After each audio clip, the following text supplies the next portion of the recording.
நண்பர்கள் அனைவருக்கும் வணக்கம். நான் தான் உங்க கிரிப்சன் பேசுறேன். லாஸ்ட் வீக் நம்ம ஒரு கோல்ட்ல மார்க்கெட் பை ஆகும் அப்படின்னு சொல்லி ஒரு அனலைசிஸ் கொடுத்திருந்தோம். அதோட ரிசல்ட்ஸ் வந்து அக்யூரேட்டா நம்ம பிரெடிக்ட் பண்ண மாரியே மூவ்மெண்ட் இருந்துச்சு.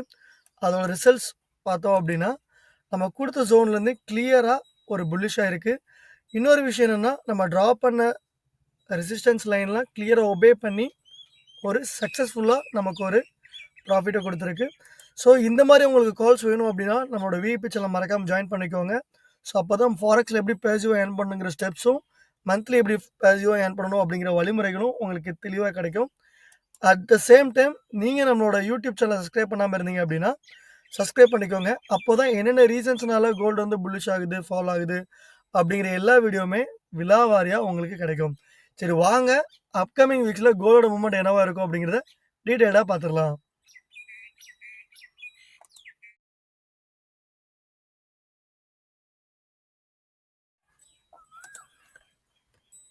கோல்டு ஏன் இந்த அளவுக்கு மார்க்கெட் புல்லிஷ் ஆச்சு?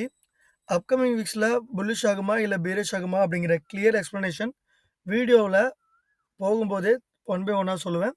ஸோ வீடியோ வந்து டைரக்ட்டா லாஸ்ட் வரைக்கும் பார்த்துட்டோ, target price, stop loss price பார்க்கறதுக்காக மட்டுமே யூஸ் பண்ணிக்காதீங்க. என்னென்ன ரீசன் அப்படிங்கிறத தெளிவா கவனிச்சுக்கிட்டீங்கன்னா தான் உங்களுக்கும் safe.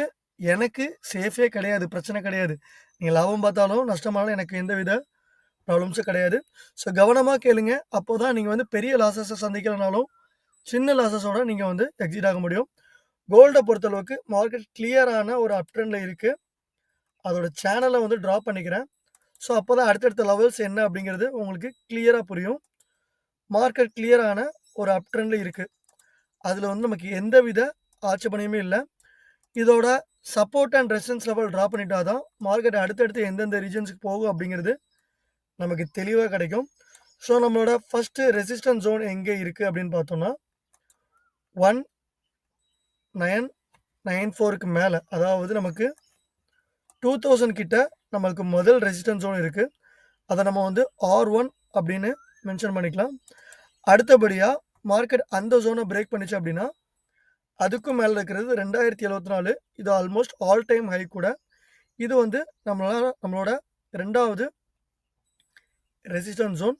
In case market at the same time fall ஆச்சுன்னா, நம்மளோட மைனர் ரெசிஸ்டன்ஸ் பார்த்தீங்கன்னா 1980. அது ரொம்ப ஷார்ட்டானது தான். ஸோ இத வந்து நம்ம ஒரு பொருட்படுத்திக்க வேண்டாம்னு நினைக்கிறேன். இருந்தாலும் நம்ம வந்து டிராப் பண்ணியே ஆகணும். மேபி மார்க்கெட் அதுக்கடுத்து பிரேக் பண்ணுச்சு அப்படின்னா, நமக்கு லாஸ்ட் வீக் டிபியா இருந்த 1960 அப்படிங்கிறது நம்மளோட லாஸ்ட் வீக் டிபி. அதுதான் நமக்கு அடுத்தபடியான சப்போர்ட் ஜோன். இன்னும் மார்க்கெட் அத பிரேக் பண்ணி கீழ போச்சு அப்படின்னா, நமக்கு 1930 வரைக்கும் போறதுக்கு வாய்ப்புகள் நிறையவே இருக்கு. ஸோ இப்போ நம்ம ஜூம் இன் போய்க்கிட்டோம் அப்படின்னா, மார்க்கெட் அடுத்தடுத்து எந்தெந்த லெவல்ஸ்க்கு போகும் அப்படிங்கிற எல்லாமே நமக்கு தெளிவா கிடைக்கும். அண்ட் தென் இத மென்ஷன் பண்ணி காமிக்கிறது மூலமா தான் உங்களுக்கு என்ன, ஏது அப்படிங்கிறது தெளிவா கிடைக்கும். நம்மளோட ரெசிஸ்டன்ஸ் 2 அப்படி வந்து 1 இல்ல 2074. அண்ட் நம்மளோட ரெசிஸ்டன்ஸ் 1 பார்த்தீங்க அப்படின்னா,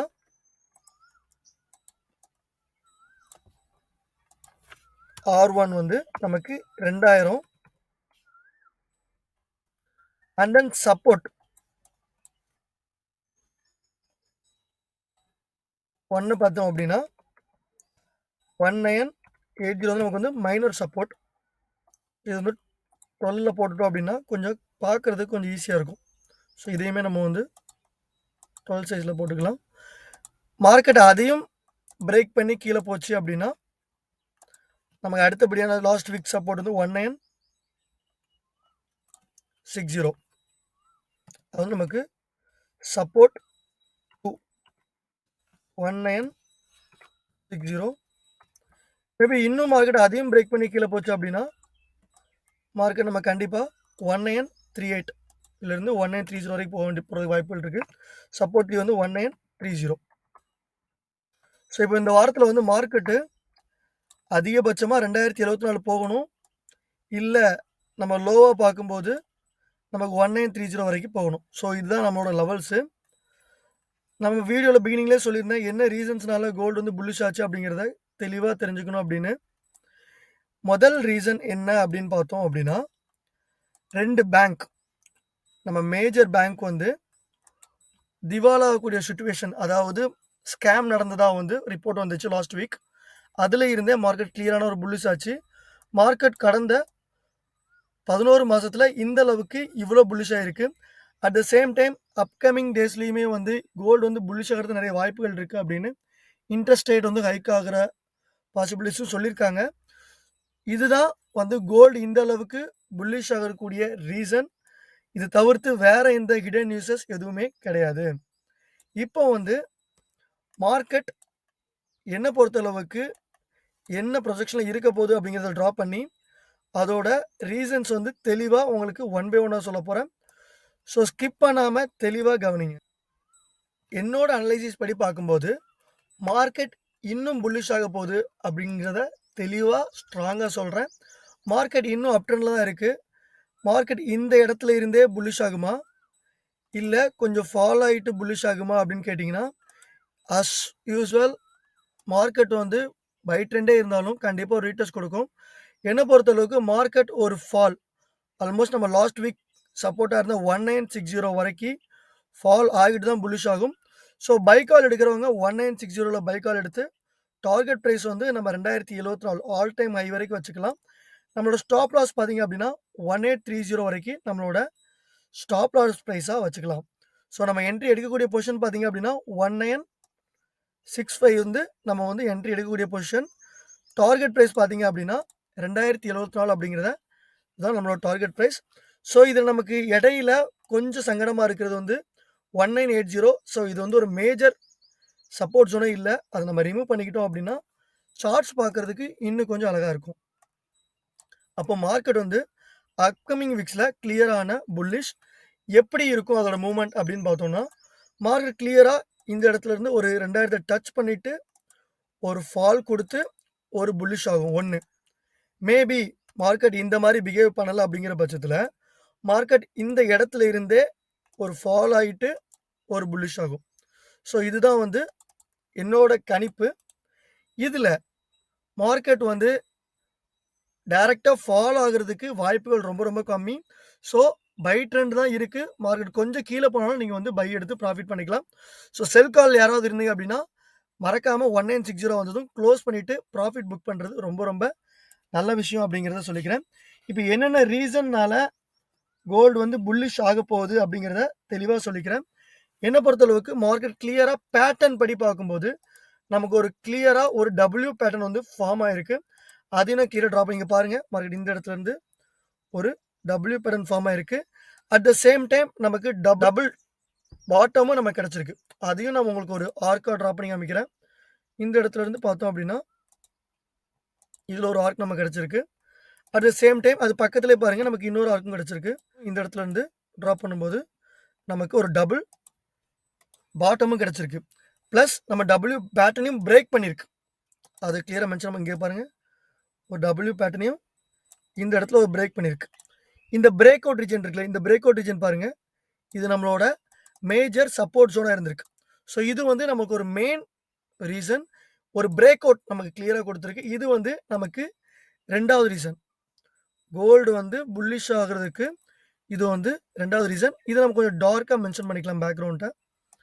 நம்ம அது கையோட நம்ம அத மென்ஷன் பண்ணி காமிச்சிடுறது ரொம்ப ரொம்பவே நல்லது. ஸோ ட்ரேட் பண்றவங்களுக்கு தெளிவா புரியும். பிரேக் சப்போர்ட்ட வந்து பிரேக் பண்ணியிருக்கு. டபிள்யூ பேட்டர்ன் பிளஸ் நமக்கு வந்து சப்போர்ட்ட பிரேக் பண்ணிருக்கு. பிரேக்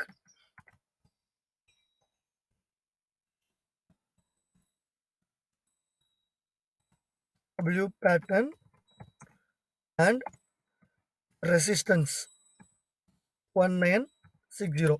ஸோ இது 2யும் பிரேக் பண்ணதுனால தான் மார்க்கெட் இந்த அளவுக்கு புல்லிஷ் ஆயிருக்கு. அண்ட் தென் இதுக்கு அடுத்தும் நிறைய ரீசன்ஸ் இருக்கு. ஏன் இந்த அளவுக்கு புல்லிஷ் ஆயிருக்கு அப்படிங்கிறத. ஸோ அதையும் நீங்க வந்து தெளிவா கவனமா கேளுங்க. இப்போ கிளியரா சொல்லியாச்சு. ஒரு டபிள்யூ பேட்டர்ன் ஃபார்ம் பண்ணி அந்த டபிள்யூ பேட்டர்ன் பிரேக் பண்ணிருச்சு. அட் த சேம் டைம் நமக்கு சப்போர்ட்டையும் பிரேக் பண்ணதுனால தான் மார்க்கெட் இந்த அளவுக்கு புல்லிஷ் ஆகும் அப்படிங்கிறத சொல்லியிருக்கேன். இது வந்து பேட்டர்ன். இது வந்து W pattern, falling wedge pattern அந்த மாதிரி சொல்லுவாங்க. இப்போ நம்ம கேண்டில்ஸ்டிக்ஸ் பிரகாரம் பார்க்கும்போது நமக்கு இந்த இடத்துல கிளியரா ஒரு ஸ்பின்னிங் டாப் விழுந்திருக்கு. இதுல கிளியரா பாருங்க. ஒரு ஸ்பின்னிங் டாப் விழுந்திருக்கு. அதை வந்து நம்ம ஓவல் ஷேப்ல மென்ஷன் பண்ணிட்டோம்னா தெளிவா இருக்கும். இந்த இடத்துல ஒரு ஸ்பின்னிங் டாப் நமக்கு வந்து ஃபார்ம் ஆயிருக்கு. ஸோ ஸ்பின்னிங் டாப் ஃபார்ம் ஆனா என்ன ஆகும் அப்படிங்கிறத நம்ம இப்போ ஒரு கூகுள் பண்ணி தெளிவா பார்க்க போறோம். ஸ்பின்னிங் டாப் புல்லிஷ் விழுந்தா என்ன ஆகும் அப்படிங்கிறதையும் நம்ம தெளிவா பார்க்க போறோம். ஸோ எல்லாத்துக்குமே கிளியரான எக்ஸ்பிளனேஷனோட தான் கொடுப்பேன். ஸோ கவனமா கேளுங்க. Bullish spinning top. நம்ம இந்த பேட்டர்னை பார்க்கும்போது உங்களுக்கு கிளியரா தெரிஞ்சிருக்கும். இதுல கவனமா பாருங்க. புல்லிஷ் ஸ்பின்னிங் டாப் விழும்போது மார்க்கெட் ஒரு புல்லிஷ் ஆயிருக்கு. அதே பாருங்க சார்ட்ல பாருங்க ஒரு ஸ்ட்ராங் புல்லிஷ் ஆயிருக்கு. அடுத்து பாருங்க ஒரு 2 ஃபால் ஆயிருக்கு. அப்போ என்ன ஆகும் மார்க்கெட்டு? நம்ம ரீடெஸ்ட் பண்ற ஜோன் இருக்குல்ல, மார்க்கெட் மேலே போயிட்டு ரீடெஸ்ட் பண்ணும் அப்படின்னு சொல்லியிருக்கேன். அப்போ செவ்வாய் அல்லது புதன் வரைக்கும் மார்க்கெட் ஒரு 2 நாள் இப்படி இதில் ஒரு ஃபாலு, அதுக்கப்புறம் இதில் ஒரு ஃபால், அடுத்து 3வது நாள் வந்து ஒரு புல்லிஷ் கொடுக்கும். ஸோ இதுதான் கிளியராக எக்ஸாக்டாக நடக்க போகுது. புதன்கிழமை வரைக்கும் வேணால் மார்க்கெட் கொஞ்சம் ஃபால் ஆகலாம், அதுக்கப்புறம் மார்க்கெட் கண்டிப்பாக புல்லிஷ் ஆகிடும். So 3 reason. முதல் ரீசன் நமக்கு டபிள்யூ பேட்டர்ன் வந்து ஃபார்ம் ஆயிருக்கு. அதில் ஒரு பிரேக் அவுட் வந்து ஒரு 1960 கொடுத்துருக்கு. ரெண்டாவது பார்த்தோம் அப்படின்னா நமக்கு வந்து ஸ்பின்னிங் டாப் கிடச்சிருக்கு. ஸோ அதுவும் ட்ரெண்ட் வந்து அப் ட்ரெண்ட் ஆகிறதுக்கு ரொம்பவே கன்ஃபர்மேஷன் கொடுத்துருக்கு. ஸோ இதெல்லாம் தான் மார்க்கெட் வந்து அப்கமிங் வீக்ஸில் கிளியராக புல்லிஷ் ஆகக்கூடியதுக்கான டெக்னிக்கல் ரீசன். அப்போ நம்மளோட ஸ்டாப் லாஸ் எங்கே அப்படின்னா, ஸ்டாப் லாஸ் வந்து 1930 அப்படிங்கிறது நம்மளோட ஸ்டாப் லாஸு. அது நம்ம ரெட் கலரில் மென்ஷன் பண்ணிக்கலாம். அது மென்ஷன் டிஃபால்ட் ரெட்லாம் இருக்குது. அப்போ நம்மளோட டார்கெட் ப்ரைஸ் பார்த்தீங்க அப்படின்னா 2074 அப்படிங்கிறது நம்மளோட டார்கெட் ப்ரைஸ். அதில் எந்த வித மாற்றங்களும் இல்லை. மேபி ப்ரைஸ் ரிஜெக்ஷன் ஆகிறதுக்கு வாய்ப்புகள் ரொம்பவே இல்லை. ஏன்னா பக்கத்தில் எந்த சப்போர்ட்டும் கிடையாது, எந்த ரெசிஸ்டன்ஸும் கிடையாது. ஸோ இதுதான் வந்து கிளியரான மார்க்கெட் புல்லிஷ் ஆகிறதுக்கு ரீசன். ஃபண்டமெண்டலாக என்னென்ன ரீசன்ஸ் அப்படிங்கிறத தெளிவாக பார்த்துடலாம்.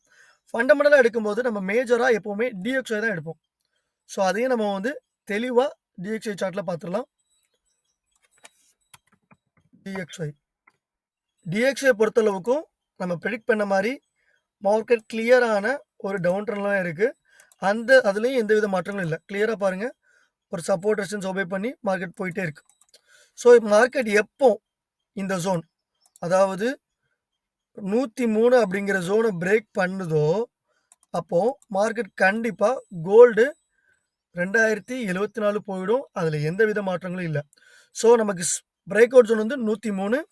அதே இது மார்க்கெட் எப்போ நமக்கு இந்த ஜோன் 105 அப்படிங்கிறத ரீடெஸ்ட் பண்ணுதோ, இந்த இடத்த ரீடெஸ்ட் பண்ணுதோ, அப்போ கோல்டு வந்து நம்மளோட ஸ்டாப் லாஸ் ரீஜனை ஹிட் பண்ணும். ஸோ நமக்கு இது வந்து கிளியராக தெரிஞ்சிருக்கும்.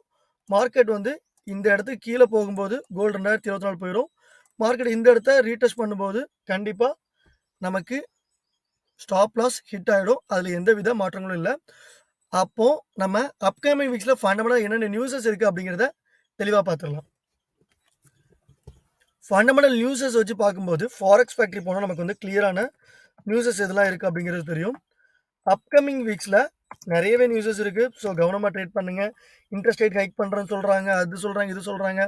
எது பண்ணாலும் நஷ்டங்கிறது நமக்கு தான் வரப்போகுது. ஸோ கவனமாக ட்ரேட் பண்ணுங்கள். அப்கமிங் வீக்ஸில் எஃப்ஓஎம்சி மீட்டிங்ஸ் இருக்குது. அது இன்ட்ரெஸ்ட் ரேட் கூட்டுறதை பற்றி கண்டிப்பாக சொல்லுவாங்க. ஆல்மோஸ்ட் லாஸ்ட் மீட்டிங்லேயே சொல்லியிருந்தாங்க இன்ட்ரெஸ்ட் ரேட் வந்து கூட்டுவோம் அப்படின்னு சொல்லியிருந்தாங்க. ஸோ கோல்டு வந்து கண்டிப்பாக வந்து புல்லிஷ் ஆக போகுது. அதில் எந்த வித மாற்றங்களும் இல்லை. ப்ராப்பரான ஸ்டாப் லாஸ் யூஸ் பண்ணுங்கள், டார்கெட் ப்ரைஸ் யூஸ் பண்ணுங்கள். அப்போ தான் பேசிவ் ஏர்ன் பண்ண முடியும்.